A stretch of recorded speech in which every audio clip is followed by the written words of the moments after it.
Happy birthday to you, happy birthday,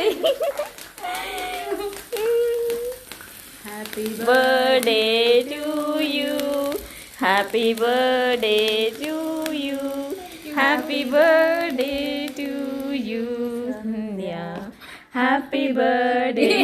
మళ్ళీ birthday celebrations అయిపోయిన తర్వాత ఫస్ట్ కేక్ కట్ చేసి తర్వాత ఇది ఓపెన్ చేయాలి. ఇది ఓపెన్ చేసి అది చేయాలా? ఓపెన్ చేసి ఓపెన్ అయిపోతుంది. కట్ చేయి ఫస్ట్. ఇది క్లోజ్ చేయొచ్చా? క్లోజ్ చేసేనా ఇంకా? వద్దురా, నువ్వు దీన్ని క్రాప్ చేసుకోవచ్చు కదా నువ్వు. యా చేసుకుంటా. బిర్యానీ తినేసి బాక్స్ ఓపెన్ చేసే అవన్నీ జస్ట్ అవన్నీ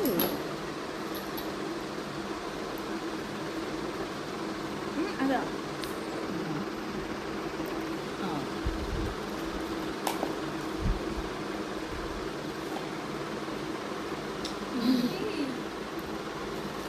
వేసి పెన్నెట్